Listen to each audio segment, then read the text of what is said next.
Hello. All right. So some lessons are head lessons.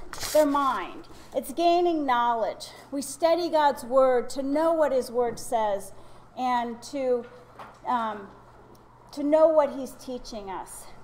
And then there's some lessons that are heart lessons, where we take that knowledge and we make it who we are. We apply it to our lives. It sinks into our heart, and it becomes us. And we do this with everything in our lives. We can learn a lot of things. Like I recently learned a couple new stitches of knitting. And you can learn all this stuff. You can go online and learn anything you want to learn. But the knowing why you're learning it, knowing why it applies, knowing where you use it is what makes it really useful. If we cannot get from the mind lesson to the heart lesson, then all the studying we do is just fact gathering. It's not really changing our lives. We have to be able to move to make it from a mind lesson to a heart lesson, know why we're doing it, and then make it. Put it into our lives. Implement it.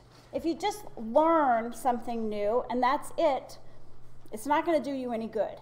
And that's really how it is with God's word. So today in our lesson, we're not going to learn anything new. This is stuff we already know. It's how does it affect our lives? And ladies, I have to tell you that I think Pinterest is the best example of the gap between mind and heart. And I don't think it's just a gap. I think it's a huge chasm. Because seeing something and reading about how to do it, but actually going and doing it is when the problems happen. That's when you find out, I don't even have crema tartar. I don't even know what crema tartar is. And I am sure they didn't just do that. You see the problems. You realize it's not as easy to do as it seems. And I think that's why we laugh at those Pinterest fails, because it's hard. And oftentimes when we do that in our lives, when we're faced with those problems that we didn't expect, they become excuses to why we're not going to do something. And I love the way Lauren teaches, and just straight talk. And his lesson, whenever it was weeks ago, he says, you know, we are full of excuses. And we can so often do that. We run into problems, why we're having difficulties implementing God's word, and they become excuses to why we do that. And I want us, as we study this, to not let those problems become excuses.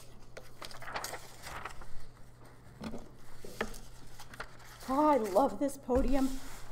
This is wonderful. So much. So a few lessons ago, we learned about the Nephilim. You guys remember those people? In Numbers 13, turn to Numbers 13. So remember, in Numbers, this is where God's people, he's brought them out of Egypt, and Numbers and Leviticus is he's numbering his people, he's putting them into tribes, and he's getting them ready to go in to where he says, you're my people, and this is how I want you to live, and we're going to go in to where I want you to be. And Numbers 13 is where they send the spies in, and they go spy out the land. God says, this is going to be your land. Go take a look at it. And we did these lessons ago, but when the people went in, they saw these giants. They said, it's a land that devours its inhabitants, and the men are of great size. And we saw the Nephilim there.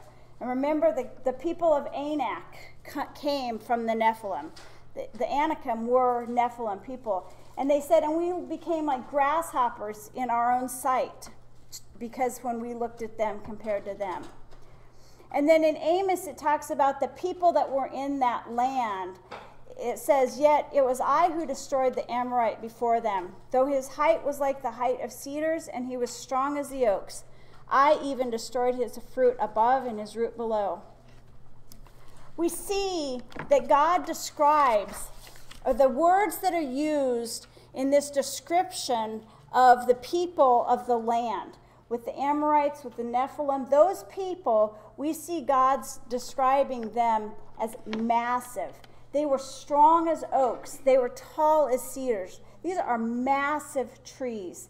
And we see the people describing themselves as grasshoppers. So we have these three descriptions. We have grasshoppers, massive, huge trees, and these are the people that are in that land. Now, God doesn't say the Nephilim were like cedars and oaks. He said the Amorites. These were all these people that were in there. But I have to tell you that these three things have become very powerful imagery to me. Because a grasshopper compared to the size of an oak or a cedar tree it's non-comparable. And you can see the grasshopper there. And if I put it to true size, if I scaled it correctly, you can't see him. And that's an oak tree. Oak trees are like 80 feet. Cedars are 120 feet. So forget about, get that in your head. This is what God's people, when they were up against evil force that there was no way they could overcome, these are the words that are used to describe that situation. The people saw themselves as grasshoppers against this mighty, huge force. For me, I've started using the word Nephilim when I'm up against a mighty evil force that I feel like a grasshopper up against. Because that's what God's people were up against. They were up against this force that was so immense. They felt powerless to fight against it. Have you guys ever felt like that? In a situation where you're up against a force where you know you're about as powerful as a grasshopper against something as mighty as and huge and strong as an oak.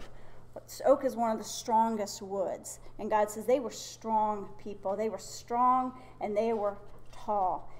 And no matter how strong or mighty a grasshopper gets, even if they get double the size and double the strength and double the smartness of any other grasshopper, they're still powerless. They're still powerless against that force. Ladies, we are in a battle. We are in a battle just like God's people were in a battle before.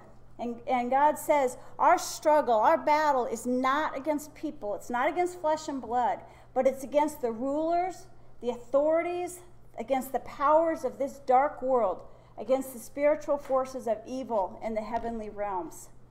We're up against evil, powerful, massive forces. Mighty, mighty strong forces. And we have as much power as God's people going in against those that nation did. You know, when I think about how long God's people, the Israelites, had lived in Egypt, 400 years. How old is America? Let's just average it, about 400 years, somewhere in there. It's about that range. How can you imagine America as a nation not having any military training for 400 years? The Israelites lived in the land of Egypt. They lived in Goshen. They lived there. They didn't have any military training for 400 years. They didn't need to. They slowly became the slaves of the Egyptians. They lived in that. And now they're taken out, and God says, you're going to fight these people. Sometimes that's how we feel. God, I can't do that. There's no way. I can't handle that.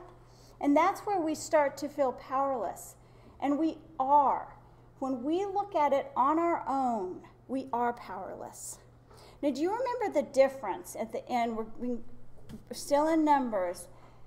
The 12 spies went in, and there was a big difference of what the news came out in. And the end of chapter 13 and the beginning of 14, I'll let you read it. It's powerful. I love reading that. It's a back and forth between Joshua and Caleb and the people.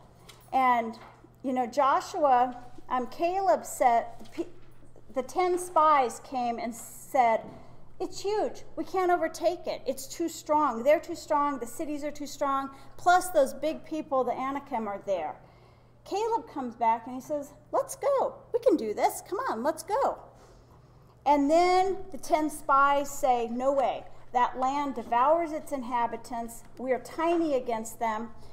And the people's response to that was grumbling and crying. They sided with the 10, with the fear. And then Joshua comes back and he says, if the Lord delights in us, he's going to take care of us. He'll bring us into the land like he said he would. And he said their protection is removed from them. I want us to read that in chapter 14, verse 9. Only do not rebel against the Lord, and do not fear the people of the land, for they are bread for us. Their protection is removed from them, and the Lord is with us. Do not fear them. These people were up against something too mighty, and there were 2 people who saw something different than the 10 and the whole congregation. And ladies, when we are in this fight, I want to be the one that is a Joshua or a Caleb. I want to be the one who is terrified looking, or I could be terrified looking at the evil force that I'm up against and I myself am powerless for. But to be a Joshua or a Caleb and to know it's not me, it's not my strength, it's God's strength. And when God says you are in a battle, you may not feel like it. You may not be on the front lines yet. You may not be in the trenches yet. You may be back home, doing whatever. But we are in that battle. And we need to know that what we're up against, those evil forces, are strong. And we have to hold close to God, because we will never be strong enough on our own. We always have to hold close to God and to do what God says and to let him be our strength. In that situation, Joshua and Caleb were the ones who saw the good. The other ones saw the good, they just didn't focus on the good. Right. Mm-hmm. God told them both.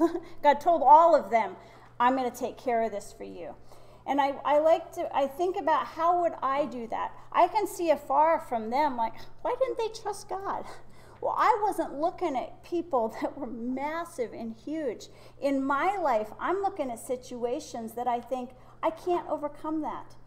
And this is one of the points we're almost out of time, I want us to leave with, is we can't. You can't. Don't try to do it on your own. Don't try to get stronger. Don't try to fix it. Go to God. Let God be your strength. Turn to God and see what he says to do. And this is a perfect closing point, because we'll pick up with this. Because God says in this battle, you need armor. You need protection. Absolutely need protection. And he starts it in Ephesians 6 by saying, be strong in the Lord and in the strength of his might. And that's where we need to be when we're up against, like I say, the Nephilim. It's easier to say than the mighty, strong forces. Anything that is in my life that I feel is so powerful, I call it the Nephilim. And to know that I can't fight this. But God says, you don't have to. You be strong in me and hold tight to me. And this is where we're going to pick up next week, talking about how we stay close to God and how he wants us to fight these struggles. I hope you guys have a great week. And any comments? Thank you. Thanks. I just wanted to comment that those spies weren't just any people. They were the leaders of each tribe. So Aunt just made a point that the spies that went in, the 12, they weren't just any people. These were the leaders, and the leaders were failing. The leaders were scared because the leaders weren't focused on God. That's a very, very good point. I have another comment, is that the reason why they got in probably enslaved and all this stuff is because they were grumbling and complaining, and they had everything before the God, it's their God, and had to complain, so it could be avoidable. So Tafina made the point that they were grumbling and complaining before they were going into the land of Canaan. They had been doing this in the land of Egypt for a while. And so, like Mike talked about in his lesson today, sometimes those situations are avoidable if we back up and change them, change them now so they won't affect future. All right, thank you guys. Melinda.